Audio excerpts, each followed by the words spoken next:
Hello and welcome back to another video on the Football Zone and to the official review of Euro 2020. Now I think it's fair to say going into the tournament, France were definitely the favourites. England, I think they were cautiously optimistic with this bright, young, talented squad coming through. However, there was some difficulties with preparation, and so England fans had mixed expectations going through it, but just with the sheer depth France had, they had to be considered favourites. We're going to run through all the groups, starting off with Group A. Italy just looked superb right from the first night of the tournament against Turkey in Rome. Italy just came out of their blocks flying, 3-0 win, and they have continued on from there ever since. Turkey, however, the opposite could be said. Just 1 goal scored and 8 conceded. They're the lightest dark horses I've ever seen, as Wales once again impressed, coming in second place in the group, with Switzerland in third, missing out on the automatic qualification spot on goal difference. However, Switzerland had their own tale to write later on in the tournament. But yeah, that summarises Group A.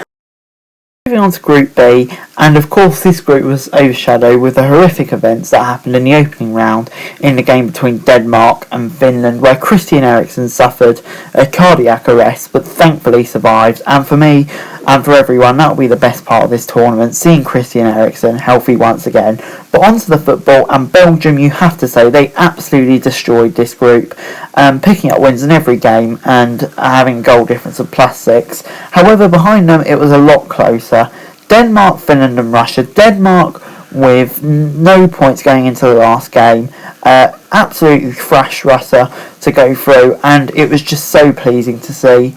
After everything that happened, nothing against Finland or Russia, but yeah, it was just a fairy tale for Denmark to go through, and since then they've just showed the quality that they have in the squad. But for Finland, once again, it was a fine achievement to win a game and to compete with the sides of that country. Moving on to Group C, and it was the Netherlands who topped this group, once again looking strong at the top with 9 points and a +6 goal difference.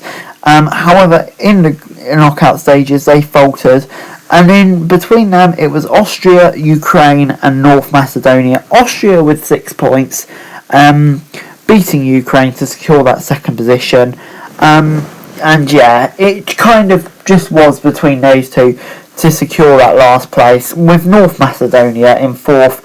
Unfortunately for North Macedonia, we saw them beat Germany, but it did kind of feel like the Euros were a step too far for them. However, it was just a great effort even for them to get there in the first place, so full credit to them. Group D, England topped it, looking fairly impressive along the way. They beat Croatia in the opening game, however did suffer a major setback against Scotland, but recovered to their winning ways against Czech Republic. However, for Croatia, they just look a shadow of the team they were in 2018. However, with a convincing win over Scotland on the last day, managed to get through. Czech Republic, I think they exceeded all expectations really, with that Patrick Schick wonder goal, and you'd have to say he kind of carried them through the tournament, but full credit to them. Getting 4 points is a very solid achievement. However, it was Scotland who rounded out the group. I can't have been the only one who was slightly disappointed by Scotland when you've got players like Andy Robertson in the team, Billy Gilmour, Scott McTominay, their first major tournament in 25 years. We kind of expected a bit more from Scotland, but it just never came. And they rounded off the group in disappointing fashion, especially with 2 matches being played at Hampden Park. So yeah, disappointing for them. Moving on to Group E now, and it was Sweden who topped the group in a surprise.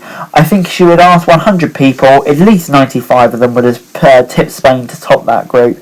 However, it was Sweden who topped it on 7 points, and a really impressive campaign for them. Spain, it took them a while to get going before they thrashed Slovakia on the last day, who still managed to finish third, however with severely hampered goal difference, and with Poland in 4th.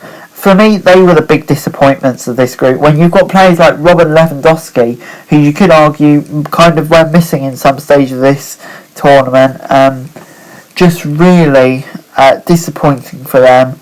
And one of the teams that you would have tipped early on to do well, crashing out. However, they're one of the big winners of the group stages, came in this group, and it was Sweden.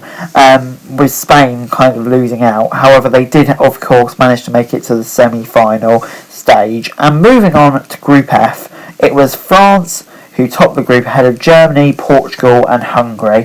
France, they topped the group, and yeah, they were kind of looking strong, to be honest. I know they couldn't manage to beat Germany or Portugal, but they did look relatively dominant in both games. Sorry, it was Hungary they couldn't beat. My bad.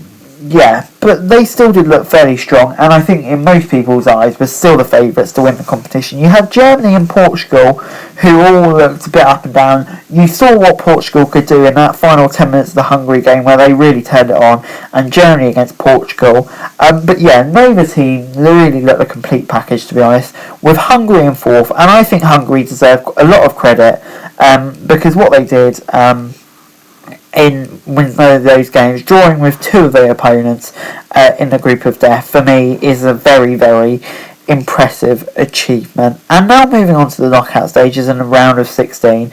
Belgium 1, Portugal 0. A really solid win for Belgium, and once again just proving how good this golden generation could be.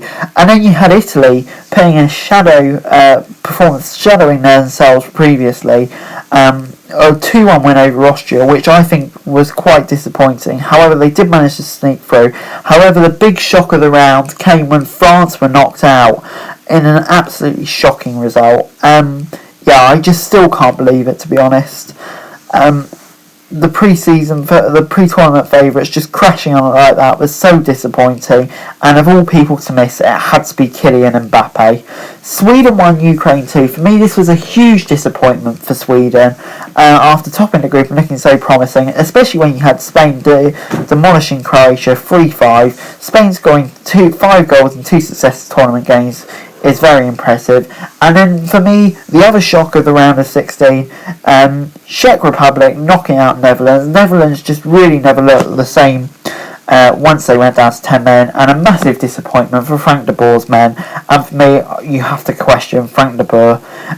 Denmark proved what they could do against Wales with an emphatic 4-0 win, and that really set the precedent for what they could do, even without one of their star players in Christian Eriksen. But the feel-good moment was when everyone started to believe it may come home. England 2, Germany 0. Just what a performance. Moving on to the quarterfinals, and it was Belgium 1, Italy 2. After Belgium overcame Portugal in the last round, this was a real statement from Italy. They showed every side of the game, the dirtiness, the scrappiness in the last 10-15 minutes, and the sheer quality before that. Belgium, for them, another missed opportunity with their golden generation. Spain just edged past Switzerland. However, for me, just not showing the Spain that we've seen in the past, and I think Italy would have definitely fancied Spain in the quarterfinals. However, the star of the semi-finals has to be England, demolishing Ukraine 4-0. I know Ukraine weren't the strongest side, but for sure, people still didn't think England would be able to win 4-0. Denmark, again, continuing their fairy tale, just cruising past Czech Republic 2-1, and it was only a late goal for Czech Republic that finished off. So 2 really interesting semi-finals, and we started things off at Wembley with Italy 2, Spain 1. Italy, yeah, they were on top at the beginning, you'd have to say. However, Spain grew into it more and more, and by the end of the game they were looking the stronger of the side. Italy really tiring. However, on penalties, Italy eventually got the job done, and it had to be Alvaro Morata who missed the penalty. Yeah, you just can't not feel sorry for him, really, you have to say. And in the other semi-final at Wembley, what a memorable occasion. England 2, Denmark 1.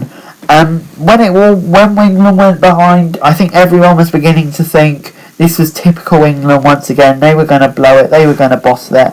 However, goals, an own goal and a Harry Kane spot kick from the rebound sealed the win for England, and it just sparked joyous scenes, and England made it to their first final for 55 years, and I think everyone in the country will want to raise a glass to Gareth Southgate.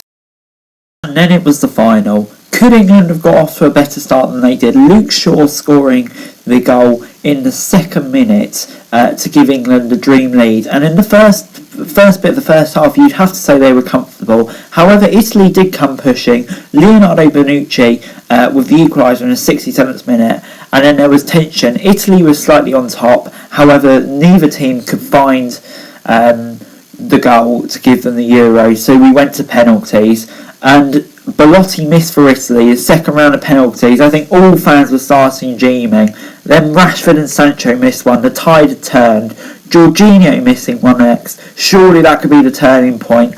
But no, Bukayo Saka missing the penalty to give Italy the Euros. And yeah, just absolutely gutting for England.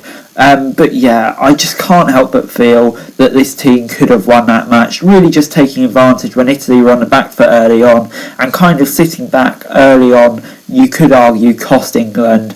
And as well as that, the penalty takers bringing on Sancho and Rashford with 2 minutes to go when they had no flow of the game just really wasn't the correct decision for me, to be honest. And 19-year-old Saka missing the penalty to send England out is just absolutely heartbreaking. That concludes our Euro 2020 review. Italy are the winners, and what a tournament they had. Really good from start to finish, very few minor blips, and Mancini 34 games unbeaten, just proving what a brilliant manager he is. After not qualifying for the World Cup in 2018, just an incredible achievement. And then you've got England, even disappointment in the final, but the future is so promising for this crop of players. Still young, extraordinary depth, and a manager who looks like he can be the one to bring it home in coming tournaments with such a young, promising squad. And then away from that, Denmark, of course, another key story. For me, no matter what happened in this Euros, Christian Eriksen surviving, still being healthy, still being well, is most definitely the best part of this Euros. And then we had shocks and surprises. Who had France going out in the round of 16? Just an absolutely brilliant tournament from start to bottom. We will miss you, Euro 2020. Anyway guys, that's it for the video. Thanks very much for watching. Remember to like, share, subscribe, let me know your thoughts, comments down below, and to follow me on Twitter, link in the description below for daily football news, where we had extensive coverage of the Euros, and subscribe to my channel on the screen right now, that'd be greatly appreciated. Thanks very much for watching, peace!